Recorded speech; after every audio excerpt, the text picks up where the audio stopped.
আসসালামু আলাইকুম প্রিয় শিক্ষার্থী বন্ধুরা, আজ আমরা শিখব সেন্টেন্স।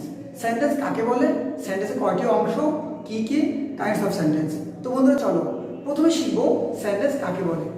তো সেন্টেন্স মানে বাক্য, এক বা একাধিক ওয়ার্ড বা শব্দ পাশাপাশি বসে যদি বক্তার মনের ভাব সম্পূর্ণরূপে প্রকাশ করে তবে তাকে সেন্টেন্স বলে। এক বা একাধিক ওয়ার্ড বা শব্দ পাশাপাশি বসে যদি বক্তার মনোভাব সম্পূর্ণ প্রকাশ করে তবে তাকে সেন্টেন্স বলে। যেমন আই অ্যাম এ লার্নার, এখানে খেয়াল করো 1 2 3 4 এই চারটি শব্দ পাশাপাশি বসে বক্তার মনোভাব কমপ্লিটলি প্রকাশ করেছে, তাহলে আই অ্যাম আ লার্নার এটি একটি সেন্টেন্স। তো বন্ধুরা সেন্টেন্সে কয়টি অংশ? প্রতিটি সেন্টেন্সের দুটি অংশ, একটি হচ্ছে সাবজেক্ট, অপরটি প্রেডিকেট। আমরা প্রথমে শিখব সাবজেক্ট কাকে বলে, তারপরে শিখব প্রেডিকেট কাকে বলে। আমরা সাথে সাবজেক্ট 3 প্রকার সেটিও শিখব, এটি তোমাদের কাছে নতুন মনে হতে পারে। তো প্রিয় শিক্ষার্থী বন্ধুরা, সাবজেক্ট কাকে বলে? সেন্টেন্সে যে কাজ করে বা যার দ্বারা ক্রিয়া সম্পন্ন হয় তাকে সাবজেক্ট বলে। খেয়াল করো, হি প্লেস ফুটবল, এই সেন্টেন্সে কে কাজ করে? হি কাজ করে, তাহলে হি হচ্ছে subject. I go to college, এই সেন্টেন্সে গো হচ্ছে ভার্ব। তার মানে আমরা বলেছিলাম সেন্টেন্সে যে কাজ করে বা ক্রিয়া সম্পন্ন করে তাকে বলা হবে সাবজেক্ট। গো মানে যাওয়া, কে যায়? আমি যাই, তাহলে আমি হচ্ছে সাবজেক্ট। প্রিয় শিক্ষার্থী বন্ধুরা, আমরা শিখলাম সাবজেক্ট কাকে বলে। সেন্টেন্সে যে কাজ করে বা যার দ্বারা ক্রিয়া সম্পন্ন হয় সেটি কিন্তু সাবজেক্ট। এবার চলো সাবজেক্ট 3 প্রকার সেটি শিখব। সাবজেক্ট 3 প্রকার, একটি হচ্ছে complete subject. Complete subject, simple subject, compound subject. Complete subject কি? সাবজেক্ট সংশ্লিষ্ট সকল শব্দকে একত্রে কমপ্লিট সাবজেক্ট বলে। যেমন দেখো, the principal of our college is very honest. তোমরা খেয়াল করেছো ইজ হচ্ছে ভার্ব, অর্থাৎ ইজের সামনে পুরো the principal of our college subject হিসেবে বসেছে, তাহলে সাবজেক্ট সংশ্লিষ্ট বাকি যে শব্দগুলো আছে একত্রে বলা হবে কমপ্লিট সাবজেক্ট। তো শিক্ষার্থী বন্ধুরা, আমরা শিখছিলাম কমপ্লিট সাবজেক্ট। এখন চলো আমরা শিখবো সিম্পল সাবজেক্ট কি। খুব সহজে শিখতে পারবো। তোমরা যারা কমপ্লিট সাবজেক্ট চিনে গেছো, কমপ্লিট সাবজেক্টের মূল শব্দকে বলা হবে সিম্পল সাবজেক্ট।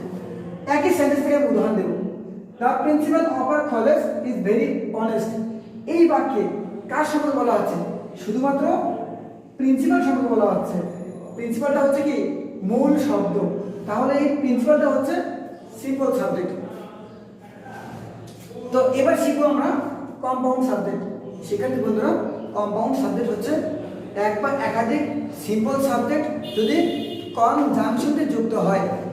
এক বা একাধিক সিম্পল সাবজেক্ট যদি কনজাংশনে যুক্ত হয়ে ভার্বের পূর্বে বসে তাহলে তাকে বলা হবে কম্পাউন্ড সাবজেক্ট। যেমন এখানে লিখতে পারো রহিম অ্যান্ড আই, অথবা করিম। রহিম অ্যান্ড করিম, এই অ্যান্ড রহিম এবং করিমকে যুক্ত করেছে। রহিম অ্যান্ড করিম প্লেড ওয়েল, রহিম এবং করিম ভালো খেলে, তাহলে রহিম ছিল একটি সিম্বল সাবজেক্ট, করিম একটি সিম্বল সাবজেক্ট। এক বা একাধিক সিম্বল সাবজেক্ট কোনো কনজাংশন দ্বারা যুক্ত হলে সেটি হবে কম্পাউন্ড সাবজেক্ট।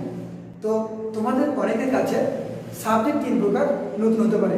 প্রিয় শিক্ষার্থী বন্ধুরা, এটি কিন্তু আমাদের জানা খুব দরকার ছিল। প্রতিটি লেকচারে তোমরা ভিন্ন কিছু জানবে, ভিন্ন কিছু শেখার জন্য আমাদের চ্যানেলের সাথেই থাকবে। প্রিয় শিক্ষার্থী বন্ধুরা, আমরা এখন শিখতেছিলাম একটি সেন্টেন্সের দুটি অংশ, সাবজেক্ট এবং প্রেডিকেট। তোমরা শিখলে সাবজেক্ট কাকে বলে এবং কত প্রকার। এবার চলো আমরা শিখব প্রেডিকেট কাকে বলে।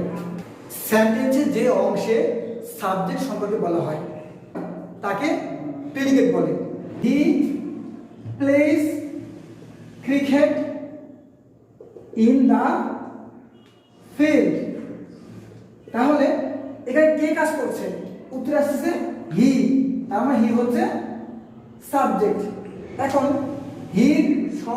হি সম্পর্কে, এই সাবজেক্ট সম্পর্কে যে অংশ বলা হচ্ছে এই অংশটাতে plays cricket in the field, এই অংশটাতে সাবজেক্ট সম্পর্কে বলা হচ্ছে।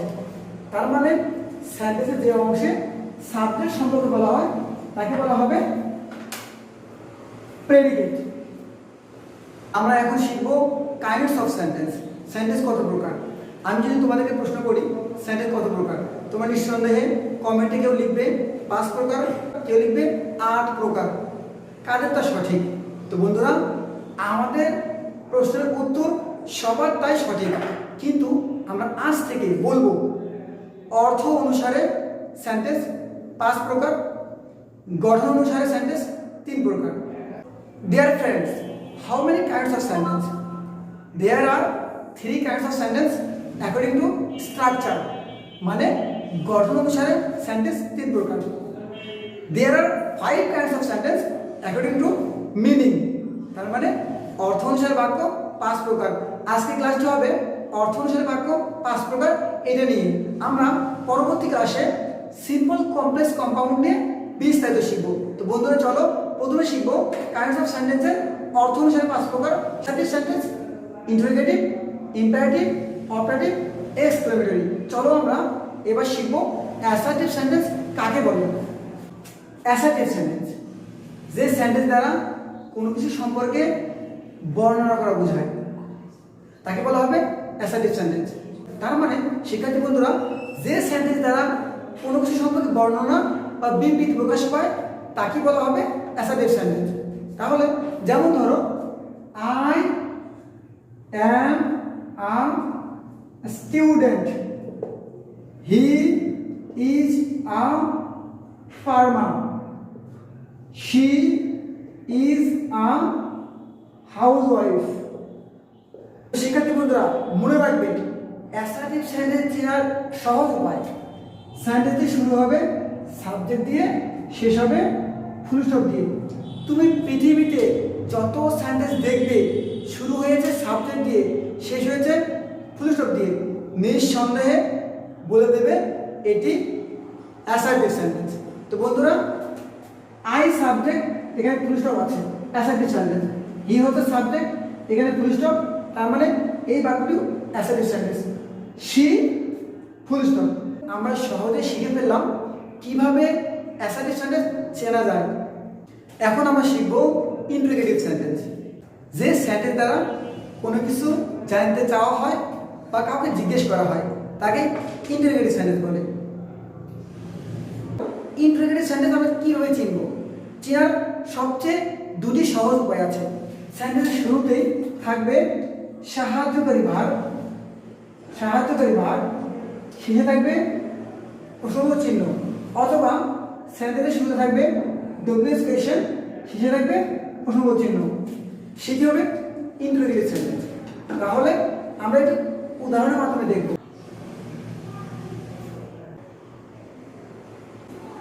প্রিয় শিক্ষার্থী বন্ধুরা, আমরা ইন্টারোগেটিভ সেন্টেন্স চিনব খুব সহজেই। সেন্টেন্সের শুরুতে দেখব সাহায্যকারী ভার্ব। যদি কোনো সেন্টেন্সের শুরুতে সাহায্যকারী ভার্ব থাকে, শেষে প্রসঙ্গ চিহ্ন থাকে, তাহলে বুঝবো এটি ইন্টারোগেটিভ সেন্টেন্স। দেখো, ইজ হি ওয়ার্কিং, এখানে ইজ হচ্ছে সাহায্যকারী ভার্ব। আর 2 নম্বর সেন্টেন্সে আর ইউ হ্যাপি, তুমি কি সুখী? এখানে আর হচ্ছে সাহায্যকারী ভার্ব, তার মানে সাহায্যকারী ভার্বটা শুরু হয়েছে শেষ হয়েছে প্রশ্নবোধক চিহ্ন দিয়ে, তার মানে এটা কি সেন্টেন্স? Interrogative sentence. অথবা বলেছিলাম ডুপ্লেস কোশ্চেন থাকবে। দেখো হু আর ইউ, এখানে শুরুতেই আছে ডুপ্লেস কোশ্চেন, শেষে প্রশ্নবোধক চিহ্ন, তার মানে এটি ইন্টারোগেটিভ সেন্টেন্স। যে সেন্টেন্স দ্বারা আদেশ, উপদেশ, নিষেধ, অনুরোধ, প্রস্তাব ইত্যাদি করা বোঝায় তাকে বলা হয় ইম্পারেটিভ সেন্টেন্স। তো বন্ধুরা, অ্যাসার্টিভ সেন্টেন্স সাবজেক্ট দিয়ে শুরু হবে, শেষ হবে ফুল স্টপ দিয়ে। ইন্টারোগেটিভ সেন্টেন্স শুরু হবে সাহায্যকারী ভার্ব দিয়ে বা ডব্লিউএস কোয়েশ্চেন দিয়ে, শেষে প্রশ্নবোধক চিহ্ন দিয়ে। আর ইম্পারেটিভ সেন্টেন্স শুরু হবে ভার্ব দিয়ে, ভার্ব দিয়ে শুরু হবে, শেষ হবে ফুল স্টপ দিয়ে। যেমন দেখো ওপেন দ্য ডোর, একমাত্র ইম্পারেটিভ সেন্টেন্সে সাবজেক্ট নিষ্ক্রিয় অবস্থায় থাকে। ওপেন দ্য ডোর, এখানে ওপেনে যে ভার্ব ফুল স্টপ, ভার্বে শুরু হয়েছে শেষ হয়েছে ফুল স্টপ দিয়ে। তুমি যদি দেখো ডোন্ট রান ফাস্ট, দেখো ডু একটা ভার্ব, ভার্বে শুরু হয়েছে ফুল স্টপ দিয়ে শেষ হয়েছে। এখানে open the door, don't run fast, never tell a lie, let's go out, এই চারটি সেন্টেন্স কিন্তু ইম্পারেটিভ সেন্টেন্স। তোমরা দেখতেই পাচ্ছ প্রত্যেকটি সেন্টেন্স শুরু হয়েছে ভার্ব দিয়ে, শেষ হয়েছে ফুল স্টপ দিয়ে। তো বন্ধুরা, কেন আমাদেরকে সেন্টেন্স চিনতে হবে? কারণ তোমরা যখন ন্যারেশন করবে, রাইট ফ্রম ভার্ব করবে, ভয়েস চেঞ্জ করবে, তখন তোমাদের এই কাইন্ডস অফ সেন্টেন্স লাগবে। যে সেন্টেন্স দ্বারা দোয়া, প্রার্থনা, আশীর্বাদ ইত্যাদি করা বোঝায় তাকে বলা হবে অপারেটিভ সেন্টেন্স। তার মানে এটি চেনার খুব সহজ একটা বুদ্ধি আছে। দেখো সেন্টেন্সটি শুরু হবে লং অথবা মে দিয়ে, শেষ হবে ফুল স্টপ দিয়ে। মানে long live our country, may you be happy. দেখেছো শুধুমাত্র দুটি শব্দ লং আর মে, এই দুটি শব্দ যে কোনো একটি শব্দ দিয়ে শুরু হবে, শেষ হবে ফুল স্টপ দিয়ে। কি সেন্টেন্স? Operative sentence. যে সেন্টেন্স দ্বারা মনের আকস্মিক আবেগ প্রকাশ পায় তাকে বলা হয় এক্সক্লেমেটরি সেন্টেন্স। এক্সক্লেমেটরি সেন্টেন্স শুরু হবে হাউ বা হোয়াট দিয়ে, শেষ হবে প্রশ্নবোধক চিহ্ন দিয়ে। যেমন how sweet the baby looks, এখানে দেখো শুরু হয়েছে হাউ দিয়ে, শেষ হয়েছে বিশেষসূচক চিহ্ন দিয়ে, তার মানে এটি এক্সক্লেমেটরি সেন্টেন্স। আবার হোয়াট দিয়ে শুরু হয়েছে, শেষ হয়েছে বিশেষসূচক চিহ্ন দিয়ে, তাহলে এটাও কি? এটাও এক্সক্লেমেটরি সেন্টেন্স।